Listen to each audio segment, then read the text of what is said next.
Sevgili izleyicilerim, son zamanlarda benim DM'me özellikle Nefise Karatay'ın yaptığı açıklamalarla ilgili görüntüler attınız. Gelin birlikte izleyelim ilk önce.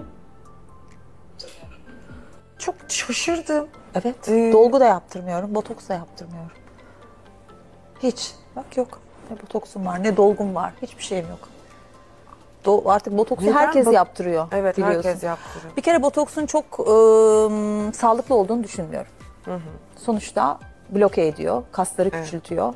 Bunu araştırdım ciddi anlamda da. Bir süre sonra botoks tutmayacak. Bu kadar çok botoks yaptırılınca suratlara ve o kaslar küçülüyor botoks yaptırdıkça. Çünkü kimyasal bir zehir enjekte ediliyor sonuçta. Şimdi burada şey yapmasınlar ama ben yapmıyorum yaklaşık 2 yıl. Oyuncular inanılmaz Evet.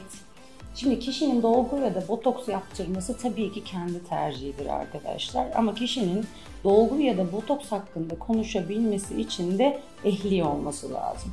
Biz televizyon programlarına çıktığımızda hekimler bile olsak burada ağzımızdan çıkacak cümleyi bu kadar bilimsel çalışma, rütük vesaire gibi şeyleri birleştirerek çok dikkatli seçiyoruz. Ama maalesef ki bizim dışımızda birileri ekrana çıktığında bu konuda hop ben şöyle düşünüyorum, hop ben böyle düşünüyorum gibi şeyler söyleyebiliyorlar. Bir kere bu doğru bir yaklaşım değil. Bence Rütü'ye de buradan sesleniyorum. Hani buna biraz nasıl biz hekimler çok dikkatli olmakla yükümlüysek diğer insanların da çok dikkatli olmaları gerektiğini, anlamaları gerektiğini düşünüyorum. Bu benim nacizane her şey madem daha dikkatli yapılsın görüşüm. Gel gelelim bu açıklamalara vereceğim cevaba. Bir kere biliyorsunuz ki başa dönelim. Botoks bir bakterinin suşundan elde edilen toksin. Yani toksini evet Türkçe meali olarak zehir vesaire gibi düşünebiliriz ama toksinler bizim hayatımızda aşı teknolojisinde, ilaç teknolojisinde sürekli var arkadaşlar. Dolayısıyla botoks da aslında ilaç kategorisine giren bir malzeme. Evet, botoks kasları bloke ederek oradaki kırışıklıkları azaltmak için kullandığımız ya da vücutta başka bölgelerde de keza oluşan tetik kasları, migren tedavisi gibi, terleme gibi birçok konuda kullandığımız bir malzeme. Ama dünyada yaklaşık 9 milyarı aşkın düzenli botoks yaptıran bir durum varken, yani yıllık botoks yapılma miktarlarından bahsediyorum sizlere. Bu konu aslında 20 küsür yıldır geriye yönelik dediğimiz kohort vesaire çalışmalarla çoktan ispatlanmış durumda arkadaşlar. Botoksun zaten yapılmaması gereken insanlar var. İşte MS gibi nörolojik hastalıkları olan, epilepsi gibi işte bazı problemleri olan, işte kanserde bile mesela yapılabiliyor botoks ama nörolojik sıkıntılar, yani eğer ki sizin sinir ve kas hastalığınız varsa onların bazılarında yapılamıyor arkadaşlar. Yani kanserde yapılabiliyor derken bunu da yanlış anlamayın. Her türlü kanser tipinde ya da kanserin akut döneminde yapılıyor anlamında söylemiyorum size ama hani ola ki yapıldığında hani büyük tehlike oluşturmadığını söylüyorum. Ya da gebelik döneminde yapmıyoruz ama emzirme döneminde çalışmalar C kategorisi diyor. Yani yapılabilir, yapılmayabilir diyor aslında. Yeteri kadar bebek üzerinde çalışmaları yok diyor. Yani böyle bir bütün çalışmaları yapılmış, geriye yönelik bakılmış bir malzemeden bahsediyoruz. O yüzden burada kişinin kendi görüşüyle tıbbi açıklama yapma yetkisi arasında dikkatli olmak gerekiyor. Diğer bir konuda botoksun daha sonra tutmamasının sebeplerinden bazıları, evet çok nadir gözükse de botoks direnci, botoks antikoru oluşabiliyor. Çok nadir gözükse de kişiye yapılan dozlar yetersiz gelebiliyor. Dolayısıyla burada kişinin nasıl yönetildiği, yani bir hastanın, bir danışanın nasıl yönetildiği çok önemli oluyor. Mesela biz botoksu ne diyoruz arkadaşlar? 4-5 ya da 6 ay ömre sahip diyoruz. İlk size botoks yaptıktan sonra genelde bizim gibi hekimler %99.9 tek seferde botoksunuzu oturtturur istediğimiz görüntüye. Ama nadiren bir asimetri oldu, bir yerde kırışıklık kaldı vesaire, ek atış ihtiyacımız varsa 10 ila 21 gün arasında o ek atışı yapalım deriz. 1 ay sonra, 2 ay sonra, 3 ay sonra değil. Dikkat etmemiz gereken noktalardan bir tanesi bu. Diğer dikkat etmemiz gereken nokta, hasta talebi geldiğinde ya buram biraz kırıştı, buram biraz açıldı deyip de daha botoksu tam bitmeden, mesela 3. ay geldi hasta, biraz göz kenarında kas ayakları başlamış gözükmeye. Yapmamalıyız botoksunu. Hepsi geçtikten sonra tekrar botoksunu tekrarlamalıyız. Hastaya da deriz ki aynanın karşısına geç, kendine bak, eski mimiklerin toplam eski haline döndüğünde o zaman botoks seansın için gel deriz. Ve hastanın dozlarını takip ederiz. bazen 2-3 uygulama yaptıktan sonra dozlarını küçük küçük birer ünite, ikişer ünite bazı bölgelerde arttırarak devam ederiz. Ya da hastanın yine aynı şekilde kendisinin mimik yapmayı unutmaya başlamasıyla süreleri açmaya başlarız.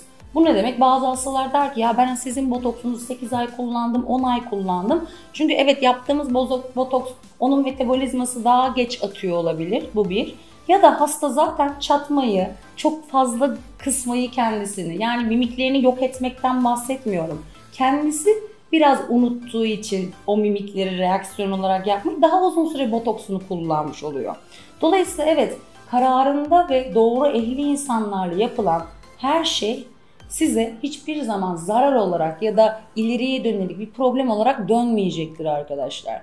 Ve kas zayıflığı gibi durumları da yaşamazsınız böyle durumlarda. Yine söylüyorum, ticari bakmayan, ehli ve size düzgün bilgilendiren insanlarla bu işlemleri yaptırdığınızda asla sorun yaşamayacağınızın garantisini verebiliyoruz sizlere. Cümlenin başında bir de şöyle bir şey vardı. Oyuncular çok fazla botoks dolgu yaptırıyor diye. Şimdi benim çevremde de çok fazla yine danışanım olan oyuncu da var. Artı arkadaşım olan insanlar da var. Yapımcılar da var, yönetmenler de var. Ben orada şöyle bir şey görüyorum.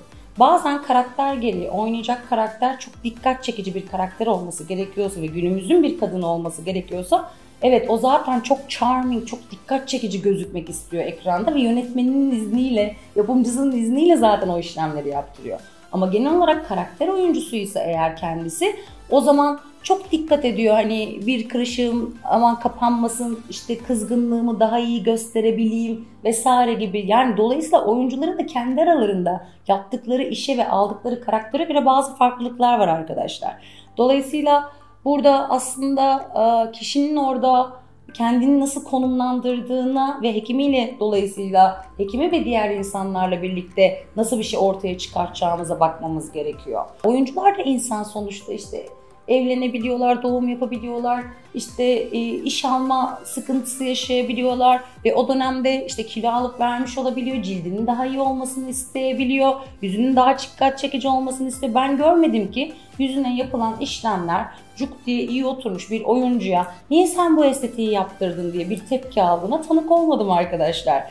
Ancak yüzüne yapılan işlemler onu şuhlaştırdıysa, kişiyi çok farklı bir hale getirip bir yerleri daha da normalin üstünde belirginleştiyse diyelim, dudağı, yanağı vesairesi, yani dolayısıyla o zaman tepki çekiyor. Aslında ne oldu? Benim yıllardır savunduğum sistem ortaya çıktı. Yüz mimarisi. Kişiye özgü, kişinin bütün oryantasyonlarına bakacak şekilde düzgün işlemler yapıldığında kişinin kendinden olduğu anlaşılır o görüntü. Ama bir yer daha fazla kaçıyorsa diğer bölgenin orantısına göre, o zaman şuhlaşmış gibi düşünüp, natürelliğinden uzaklaşmış gibi düşünüp bu sefer tepki alabilir. O yüzden dediğim gibi estetik yaptırmak doğru insanlarla hangi amaca hitap edeceğini doğru hesaplayarak ve kişinin dediğim gibi özgünlüğünü koruyacak şekilde olduğu sürece bundan zarar görenini hiç görmedim arkadaşlar. Teşekkürler. Sevgiyle kalın. Hoşça kalın.